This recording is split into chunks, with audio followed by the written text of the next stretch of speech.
Hi everyone, good evening. Thanks so much for joining us tonight on our fourth session to our Consultancy Skills Experience Week. Tonight we're focusing on Introduction to Coaching Skills.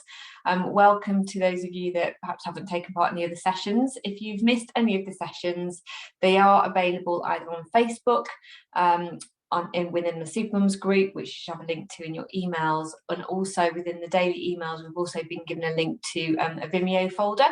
So if you're not a Facebook fan, there's an alternative place to go see those videos and to watch them as well. So hopefully they're there for your resource, and as I say, you can tap into them in your own time. So tonight we're talking about coaching skills. You might think, oh, where does this sit in with Salesforce project management consultancy? How does it align? My background was coaching, so I trained up. I did a coaching course to start with at a local university, which is more business coaching orientated, and then I did an NLP practitioner course, which was a 3-week course and cost me about £3.5 grand, and I was 26 at the time, so we're going back to 2006 when I did this course, and it was life-changing. And I have to say, the techniques that I learned on that course I use every day, every week, to help kind of build my confidence, help me reframe things, overcome negative talk. I'm not saying that, I have times when I'm underconfident and I have times when I'm talking negatively to myself, but I know what to do about it. It really helped me see life in more black and white, and like how to weather like an emotional journey rather than being cut up in this emotion, kind of actually make it sort of, okay, I get what is going on here. I understand emotions much more intuitively. I understand communications much better. And so coaching, talk about tonight, coaching can really help you as a professional. And as a woman, if you're a woman, women tend to be less confident and progressive in the workplace, as we know from statistics. And so it can really help empower you as a woman when you've got these coaching tools and techniques. I do feel that everybody should be taught coaching tools and techniques. I feel like it should be taught in schools and they should be with you for life. And my first business was a coaching business. So I had 20 coaches working for me before I became a Salesforce professional. And we worked with 10,000 young people providing coaching to help them set up their own businesses and into careers, because I truly believed every young person should know about coaching and experience coaching. And this was because I had coaching when I was 25 that triggered kind of me to leave and get self-employed and sort of take a career with coaching. So coaching is very ingrained obviously in me. It's something that I've done for many years. My first company, as I said, that I ran for 7 years, was a coaching company, and we grew that and worked with a whole team of coaches. And so bringing coaching back into Salesforce professional was a natural fit. But also what I realized is actually a lot of the business coaching skills that I did when I was working with entrepreneurs was actually very attuned to business analysis skills. There was quite similar overlaps, but it allowed me to really, it also overlaps with that change management piece that we were talking about yesterday, which is really about understanding people, their different learning styles, their different communication preferences, and how as a Salesforce professional we need to kind of align with that and really accommodate it in the way that we train, in the way that we handle workshops, how we facilitate business analysis workshops. There's so much to be learned from coaching, both for ourselves and how we feel confident and overcome that imposter syndrome that some of us face, but also equally how we communicate and facilitate with customers. So I will be sharing why that is important. I don't, being a Salesforce professional, I'm not suggesting you go and become a certified coach. I don't think you need to go to that level unless that's something you really want to do. But certainly within our consultancy skills program that we run at Supermums, we cover coaching skills. We give coaching tools and techniques to anybody that goes through our training courses. So whether you're on the admin, the consultancy skills, or the marketing cloud course, we cover the coaching skills, and everybody gets access to that. And that course is now sponsored by Slalom. It's also a standalone course in its own right, and so it can be just accessed as a course, and that we'll put the links for those different courses in the chat so you can have a look at them. So just for those that you haven't met me before, and apologies for those that have already heard my intro, but I'm Heather Black, CEO of Supermums. I started out, as I mentioned, I ran a coaching company for 6-7 years, coaching young people, and we started using Salesforce to track our sales and our marketing and our delivery with students, and to manage a team. The business suddenly went from 100k to 1.2 million in a year, and I suddenly had a team of 40 because we won various different contracts successfully for what we were doing. And so I quickly had to ramp up, and that's where my journey with Salesforce began. And I truly loved how Salesforce could enable my organization to, have that oversight about what was going on, because we'd grown nationally and we're delivering national contracts. And so that kind of got me hooked on Salesforce. And even though I was a CEO, I was the admin and kind of building the system out, and really decided to help other nonprofits implement Salesforce after that journey. So I grew a consultancy, had a team of consultants. We oversaw over 700 projects with 350 clients over the last, since 2012, we grew the consultancy. And now I just focus my time on training people, because that's what I really enjoy, training and coaching, going back to my roots. But obviously that's more aligned with Salesforce professionals now, and particularly mums. But with Super Mums, we invite anybody to be part of our community. We have dads, we have non-parents, etc., that do our courses as well. And I've invested a lot in my training, but equally, as I was saying yesterday, the day rates you can earn on Salesforce, within a Salesforce role, easily pays back the investment you'll get. You'll get the jobs with the higher salaries if you invest. It's typically when you get trained up in business analysis and agile project management, you'll add another 10k to your resume straight away. So those are the additional things. If you invest a bit of money, our course costs £1,000, you can get 10 grand on a resume. So it kind of makes sense. The more you invest, the more you gain, and the more you can progress quicker. So we'll be talking a little bit about our consultancy skills course towards the end, and also the coaching skills. What I'm covering tonight is a lot like different things that we cover in the coaching skills course. And I do think, as I say, this is all about helping you become a confident, competent consultant. Obviously, you can take one or two or three or four of these things that we cover this week, or you can obviously build up the raft. I didn't do all those courses straight away. I did them over probably a year and a half, because my daughter was, when I was training up, my daughter had only just been born as well. So I was sort of juggling a newborn and learning all this new stuff, just to kind of obviously give myself something to do. But quite a few of our mums trained up on maternity leave, interestingly enough, who go through the admin course and consultancy skills course. So I'm not the only one. There's a community of us that want to combine everything. So let me talk about what is coaching tools and techniques. What are we talking about, and why is it important?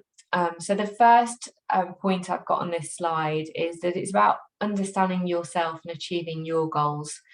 I've had a coach, I've worked with a coach at different points in my life to help push me, to make me more accountable, to put a little bit of pressure on me, because we can get a little bit complacent, to help me really reflect about what it is that I want to do, because maybe I can't make that decision for myself, and I need somebody to guide me through that thought process.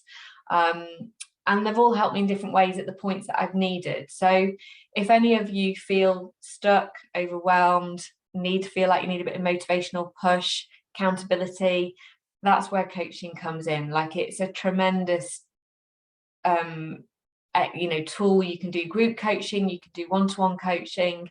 I just think having a coach is a fantastic experience. I don't think you need one full time, but I do think you need them at those points where you're kind of needing somebody to hold your hand who's completely independent, and guide you through. So I really do enjoy coaching on our courses and helping sort of, as I say, build that confidence and clarity for people.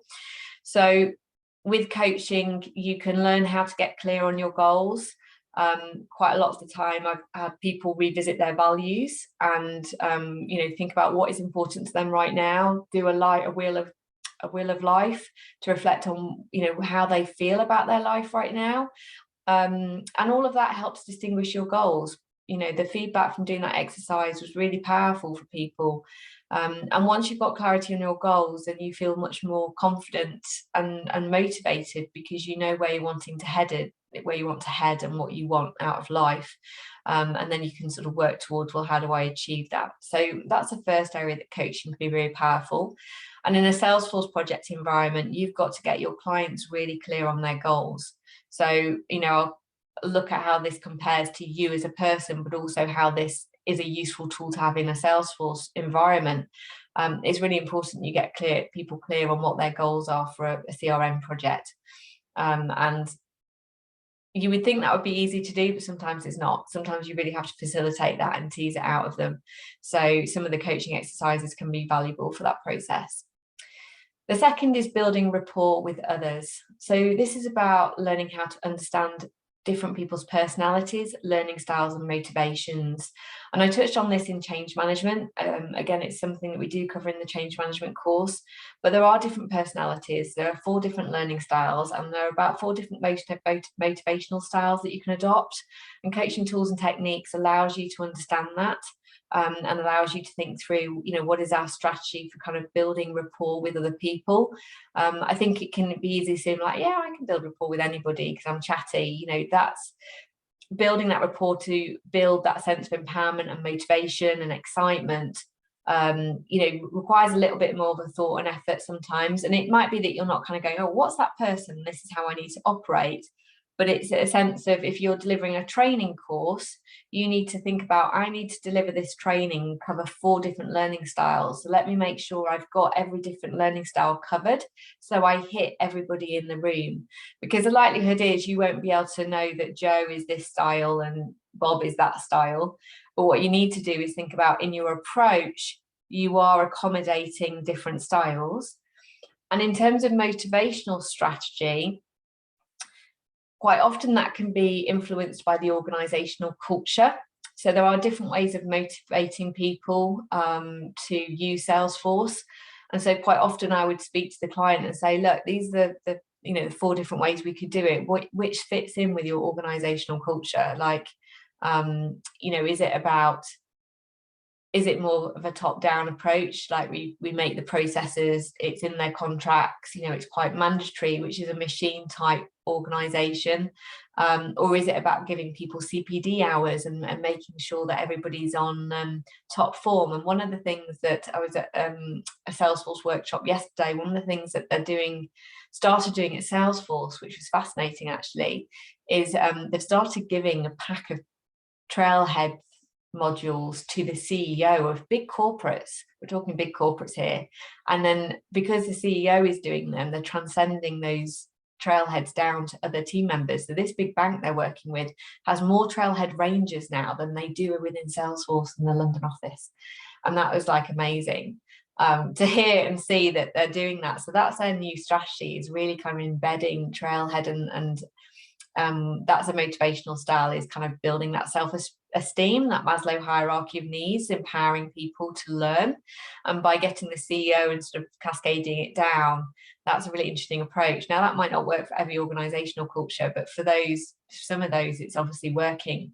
So building rapport with others, motivating them, looking at how you teach them and how you train them, requires a level of understanding around what it is that's suitable for them, and making sure that you cover all bases where relevant. So that's the second sort of observation, really. The third is learning how to empower other people. So coaching tools and techniques, you can use them to motivate and enthuse other people. I think the coaching tools and techniques that we'll teach, and I'll share some of the coaching tools and techniques that we come across,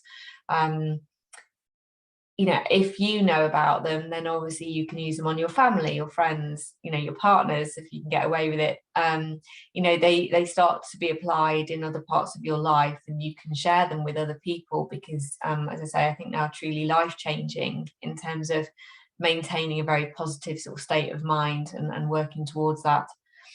I think the fourth one is team building. So just moving this. Sorry, I've got all your images in the way. The fourth is team building. So learning how to align on common goals and overcome difficult conversations. And so whenever this could be at the home environment, it could be a work environment, the likelihood is that you're working as a team, or changes are happening and you're having to deal with a little bit of flux, or evolve and have those conversations. You can use coaching tools and techniques to help stabilize some difficult conversations. And it's natural for a Salesforce project to have some bumps in it, and it's knowing how to emotionally deal with that, how to have those conversations and be able to turn them back round.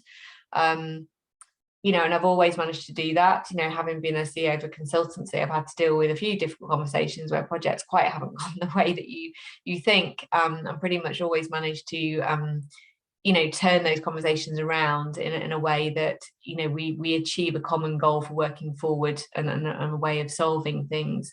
So these are the 4 ways that I think coaching tools and techniques really support Salesforce projects and you as professionals.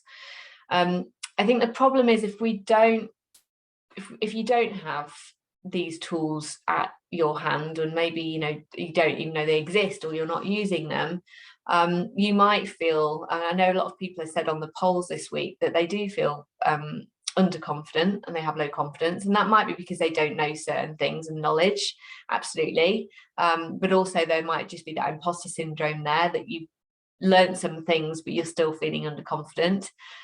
You might find there's a lack of rapport with people, and that might be within your projects that you're working with. And, you know, hand on heart, I've walked into some newish sort of prospect projects or teams and gone, yeah, I don't think I'm going to build rapport with these people, because maybe they're just not the right kind of people to work with. So sometimes listen to your gut as well. You know, if you walk into a new project or an interview, you know, it might be not the right fit for you. And we do have an excellent article on our website, which is all about 27 questions to ask at an interview. So make sure you ask those good questions, question them. Coaching is all about questioning, right? Not selling yourself, but questioning them. So ask the right questions. You obviously want to build rapport with them in as much way as reasonably possible, and to kind of understand how to do that in the best way, because say different people have different learning styles and need to receive information in a visual way or in a more detailed way, and so there's different ways of accommodating that, but also, you know, stick with an alignment of people that you feel that you're going to get on with, and you can, you know, there is that opportunity to build rapport.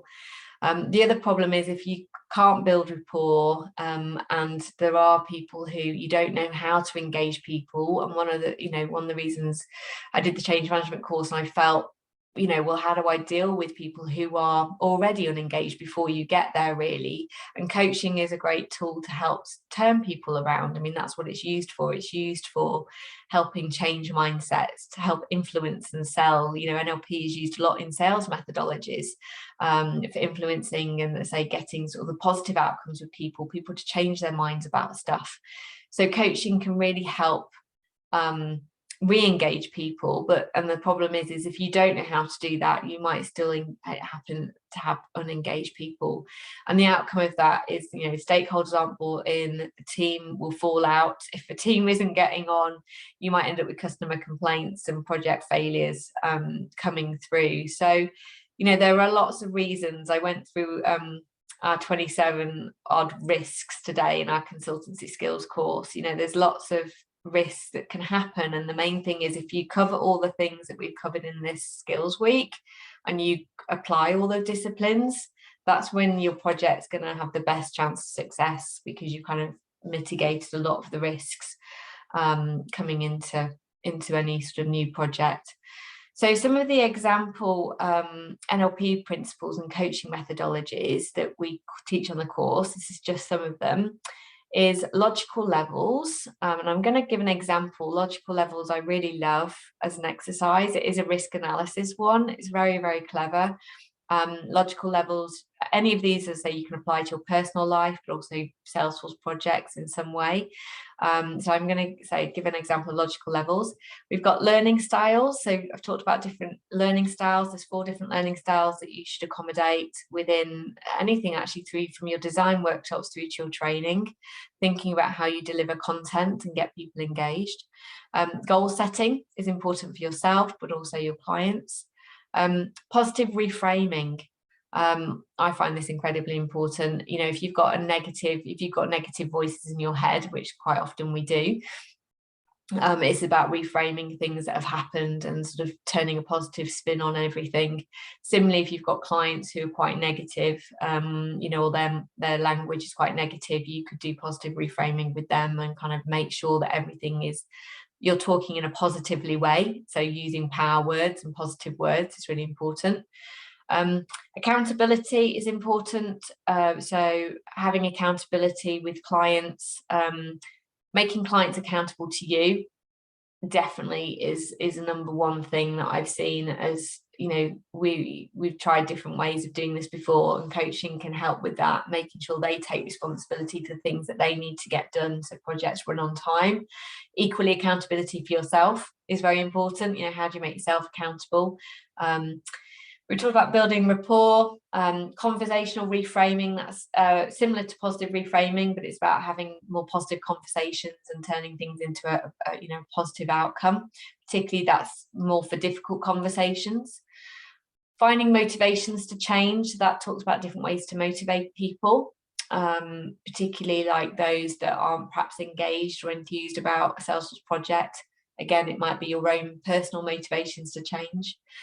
We look at things like the grief cycle, and when I was speaking to Amanda on the podcast, and we were talking about agile project management, it's a good reflection to think there's always going to be a grief cycle in every Salesforce project at some point. So it's knowing how to weather that, it's being aware of it, understanding that emotional journey that people will be on, and how to bring people through that and up the other side is really valuable. Building resilience, I think we've all had to do that over the last couple of years, really, really dig deep. And so coaching can really help you find your resilience and draw on that when you've needed to. We have one around self-belief and well-designed outcomes. As I say, they're just a sample of some of the ones that we cover throughout the year, looking at different ways. And so I'll just go into logical levels before I invite, we've got a couple of our trainees, alumni that on the call tonight who are going to share their experience of how they use any of the techniques that we've talked about this week on their program. But NLP logical levels is really fascinating one, in that it's a useful exercise to go through to identify where there is a problem in your life or in a Salesforce project. When I did this and looked at it from a Salesforce project perspective, I was like, this is spot on. Like, literally, there will, a problem in a sales. If you walk into an organization where Salesforce is not adopted, it's likely to be because of one of these 6 reasons. And this exercise is a really good process to work through, with the customer to say, so why has it not got adopted again? Like, where does this problem lie? So if I just kind of whiz through this quite quickly, we do have this on our YouTube channel as well if you want to kind of rerun, because I'm conscious of we're short sessions tonight. So the reasons why a Salesforce system might not get adopted is the environment might be wrong. So they might have the wrong infrastructure in place. They might not have access. The Wi-Fi might be rubbish. They might not have access to the right sort of layouts on their phones or tablets. So can they access the Salesforce system in the right environment in an intuitive, customer-friendly way? That's the first test. The second is behavior. So is the CRM aligning to their processes and improving on their behavior? Because if the system is sort of been sold off the shelf and there's no accommodation to align with their processes, quite often the system won't work for them. It's like putting a square peg in a round hole. So that's the second test. The third is capabilities. So are users empowered? Are they trained enough? Do they have the skills to use the technology from a user point of view or an admin point of view? Again, that can be a key reason why they're not using it.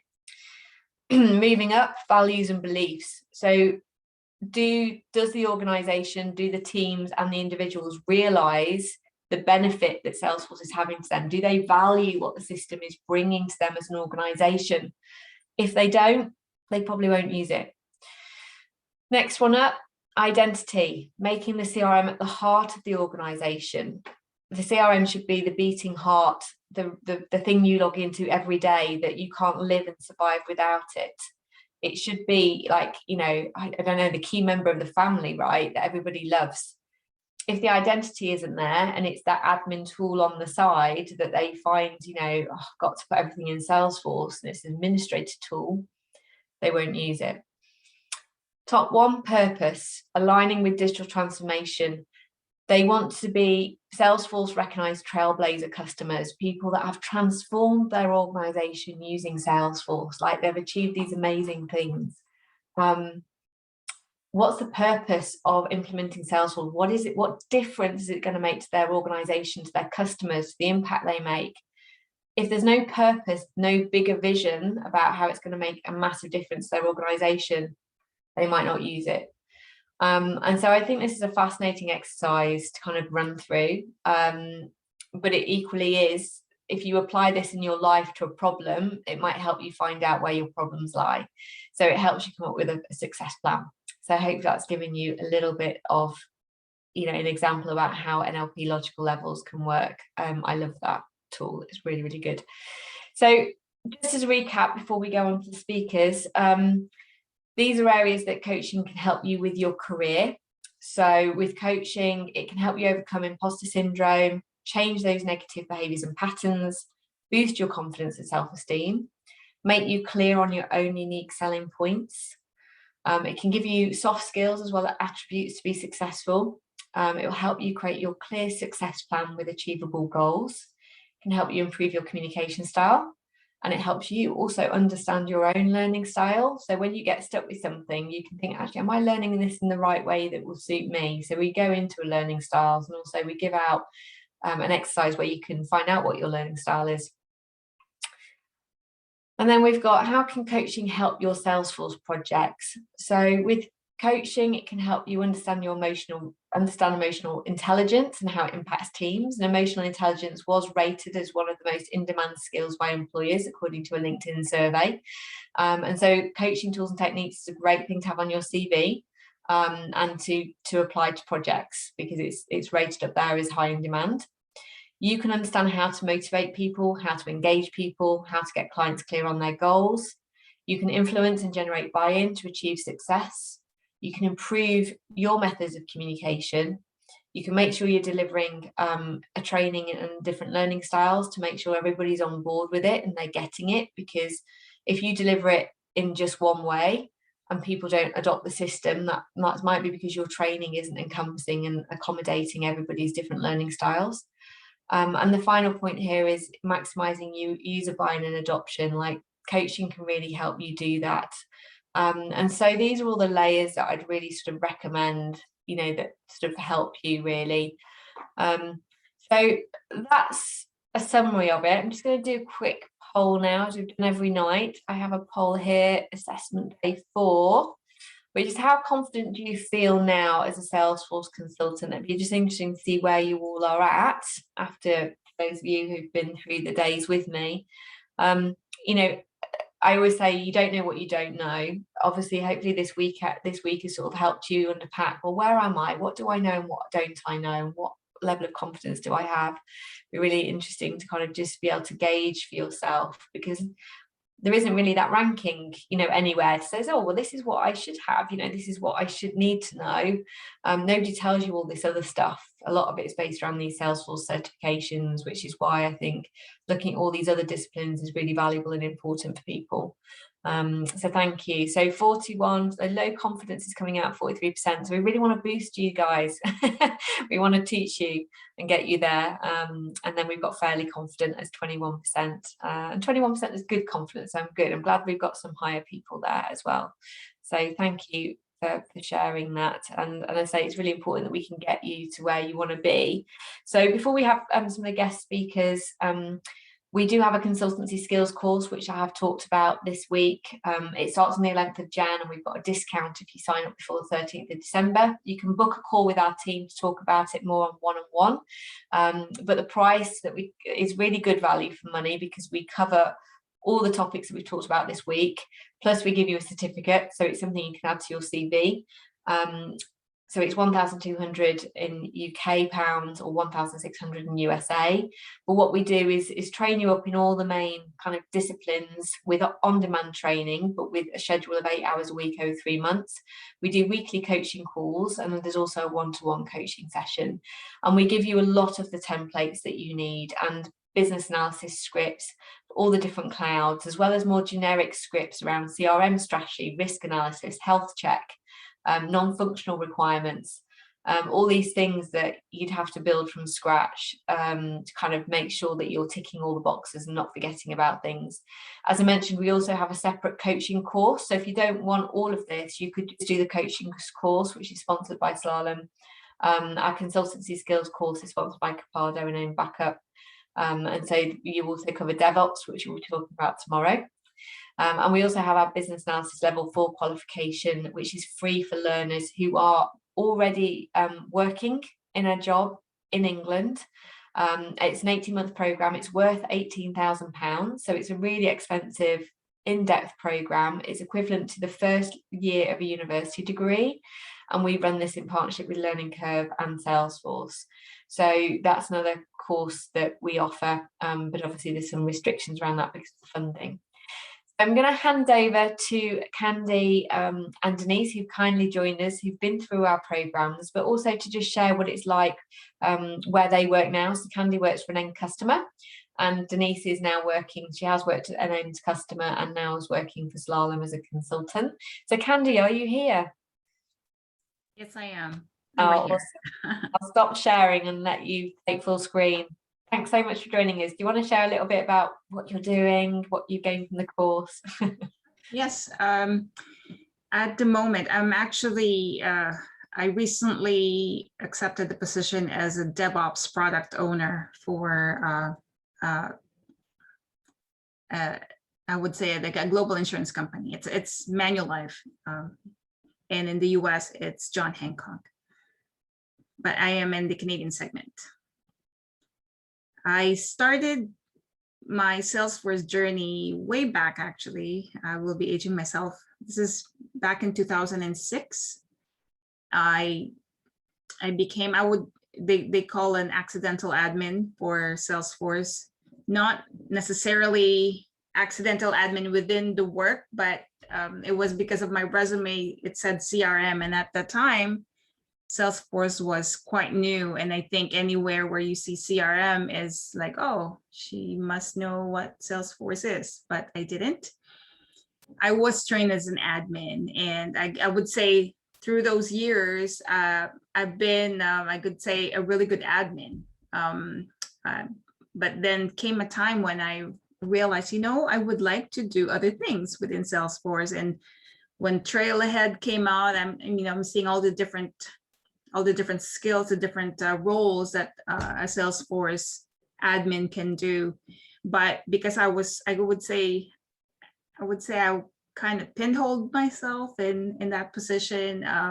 When I saw the course for Supermoms and just looking at I guess I would say the different experiences that other students have gone through, and looking at even the demographics, especially what we call Supermoms. I am a mom of 3, and I know at times what Heather was sharing with regards to imposter syndrome, low confidence. I thought, man, I need this course. I need some hands-on. I need to be able to talk to people of their experiences, and at the same time, I need to learn the skills. I need to learn the consultancy skills. This is how I feel, because I wanted to move up from my career. That's why I enrolled. But I must say that I felt like I got what I really needed. Definitely the confidence of, I already know what those things are, like I think some of the coaching skills that was shared by Heather just now, and building rapport, definitely am using that right now as a DevOps product owner here at Manulife. Especially in the technology skills, right? Like in the technology world where there's a lot of men, and I know there's some men here, but as a woman, you know, as a mother, and I feel like, you know, I know that I can deliver, but, you know, I'm going to be confident in facing this. And I think a lot of I know I go back to the notes that I have from Supermoms, all those templates that have been provided have been really, really useful for me. And really, I think confidence itself, to know that, yes, I can, is very, very beneficial. Thanks, Candy. That's lovely. I can't believe I didn't know you had 3 kids. So now I think it's amazing. There's a lady that comes on our consultancy course, and she's always like, she said, I was listening in my headphones while I'm going to the garage. I'm picking up the kids. I'm sorry if I didn't get it all. I'm like, seriously, you even tried to listen? Like, I love the fact that people, you know, we've got all this juggling on, but there's still time to make for kind of learning stuff. And congrats on your promotion. That's great to see that you kind of progressing up the chain and doing lots of things. And DevOps, we should have had you on tomorrow night around DevOps. Yeah. Fantastic. Thanks so much for joining us, Candy, and sharing your insight. I'm sure if anybody's got any other questions, please do put them in the chat or reach out to Candy on LinkedIn For sure. as well. That'd be great. And Denise, are you with us? I am. Hello. Hi. How are you? Yeah, I'm good. I've only got 2 children, and that's more than enough. Yeah, I agree on that one. And they're older as well, so it doesn't get any better. Sorry. It doesn't. Yeah. And so did you do the admin course with us as well as the marketing cloud, or was it just marketing cloud? No, I did the admin and the marketing cloud course, because I did the admin course and I got my certification in March 2019, just when COVID hit. Was it 19? Yeah. God, time flies. So the world dropped off a cliff, so I thought I can either sunbathe in the garden or do another course. We did have a nice summer, to be fair. So I went straight into doing the marketing cloud course, which I intended to do, but not quite as quickly. And in the end, it all worked out. A bit of that and a few torturous months, but it all worked out. Fabulous. Well, tell people what you're up to now then at Slalom. Right, so hello everyone, my name is Denise Atkinson and I'm an associate consultant at Slalom, and I'm also a graduate, as Heather just said, of the Supermoms Salesforce training programme. I'm just going to say a few words about my transition from my previous career into the world of consultancy and how I utilise my skill set from my old job into my new job into the new sector of consultancy. So previous to working in the Salesforce ecosystem, I had a long career, I'm not going to age myself, but it was very long career in marketing, where I specialised in B2C, business to consumer, multi-channel marketing. I worked predominantly for high street retailers, UK high street retailers. So the main one was, for many years, was Dixons, Currys, PC World, Carphone Warehouse, in all their different guises of brands that they were and are now. And also for a couple of manufacturers, one of them being Beko, the Turkish white goods manufacturer. So quite big corporates. So that was my world. About 2 years ago, I decided I wanted to look for a new challenge away from retail marketing, mainly due to the ever-increasing volatility of the UK retail sector. And I came across Salesforce and I enrolled on the Supermoms admin course. This was quite daunting, and as Heather sort of alluded to, it's a bit of imposter syndrome because I'm used to marketing tech, but I'm not very good at using it. And it was like, can I do this? Should I be going into this area?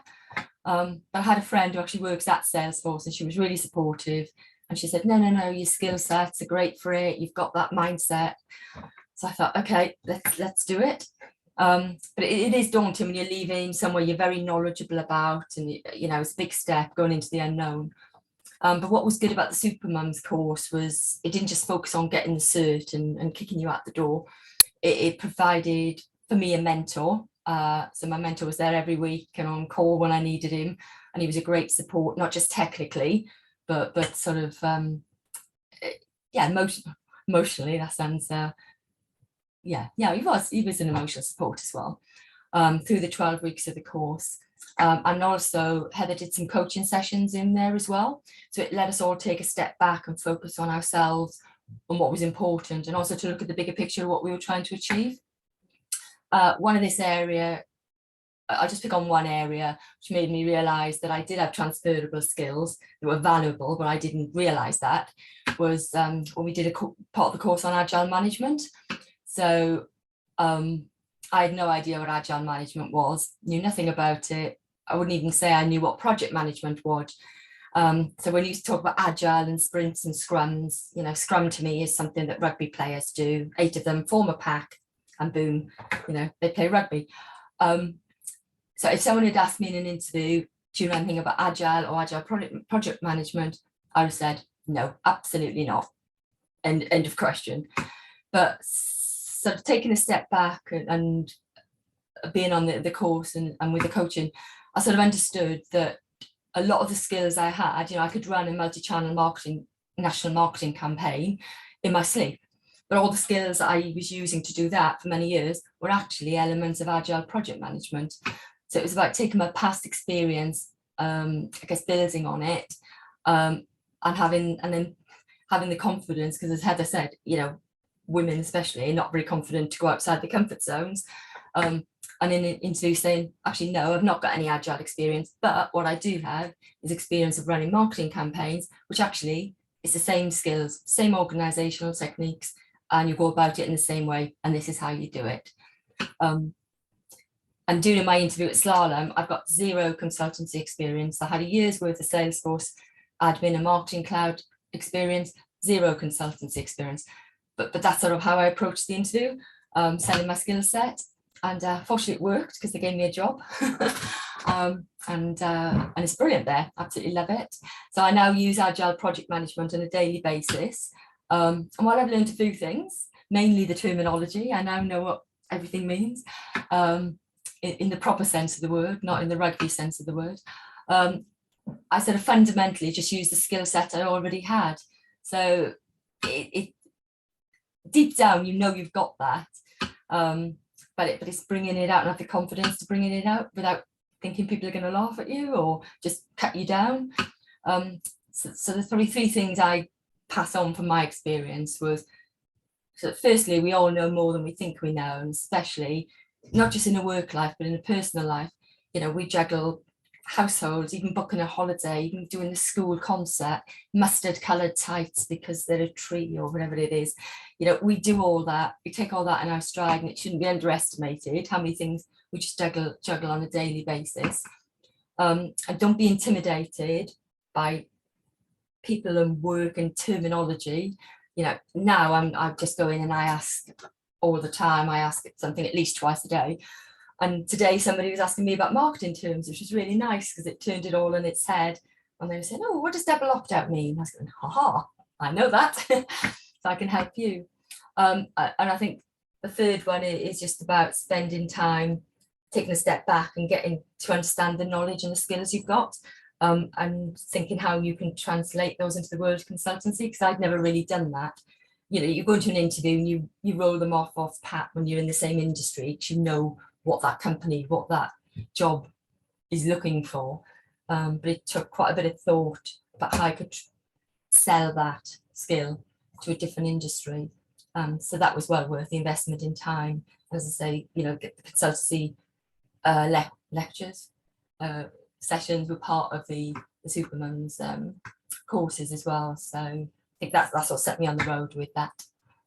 So yeah, that's sort of my experience. So thank you for listening, and I'll hand back to Heather. Congrats, Denise. It's great to see you progressing and doing lots of things. And I think working in a consultancy, obviously being an end user, you get that hands-on, but in a consultancy, you get such a vast range of experience, don't you? It really accelerates your career, I think, because you kind of just get exposure to different clouds and different clients. Like, what sort of clients are you working on? Are they big projects? Are they small projects? At the moment, I'm working on something which is perfect for me, which is a marketing cloud project for a retailer, a UK retailer. Awesome. Perfect. So I'm well within my comfort zone. But I just today was on a meeting with a US company who are sort of transferring their main head office to the UK. And the Boston office of Slalom have done some work for them, but they now want the UK to take over to do the bigger piece of work. And that's in a sort of pharmaceutical area, which I know nothing about. But I saw on a couple of clouds, Pardot and another cloud I'm, again, not too au fait with. But that's a great thing, especially with Slalom. They just go, yeah, but you know marketing, you'll be fine, and you can learn. And they really are so supportive, and there's no, you haven't done this, so we're not going to expose you. It's just really nice to be trusted to be able to go into these projects, because I'm quite immature in the consultancy world. Yeah. So we've all got to start somewhere. Yeah, no, that's great. Yeah, and you're always on a learning journey with Salesforce, right? And all these different projects, different industries, different clients, different needs. I think you've got to have what we reflect on in the consultancy course, or the coaching course, sorry, around your jobs is what suits you. And some people like security, don't they? Like stability. They want the system to work on. They want to know how it works. And they like training end users and supporting them, and that really suits some people. Whereas for other personalities, it's like, for me, I get bored, right? That's why I moved to consultancy, because it's very similar to the marketing job I was doing. No campaign is the same, no day is the same. There's always something different. Yeah. I like that variety. Yeah, good. And so it sounds like you're in the right place now, that variety, and you're learning lots of new things. So thank you so much for sharing your journey. And again, if anybody wants to reach out to Denise and Slalom, we're always recruiting, so there's roles there too. But thank you so much. Lovely to hear. Thank you. Keep us posted. So thanks everyone for joining tonight. If you've got any final questions, let me know. And we have also, I've put in the chat, we've got a Q&A session next Monday. Is it Tuesday next week, the 14th, which is if you've got any questions about the consultancy skills course. If you want to join that, you can ask in more depth. I'm happy to stay on here if anybody's got any other questions as well. Otherwise, we are at time. So if people dropped off, they've got to go and run around. I know it's different time zones for different people, so I won't say good night to everybody. But for those of you in the UK, thank you very much. I'll let you go chill out now and reflect on the learning. I will also put posts in the Facebook group around reflections. It'd be great to get your feedback and thoughts about what you've taken away from tonight. So thank you again for joining. Thank you, Denise and Candy. Go and enjoy the rest of the day. Thank Thanks, you, everyone. Good luck. Thanks. Yeah, good luck. So bye. Take care. Bye.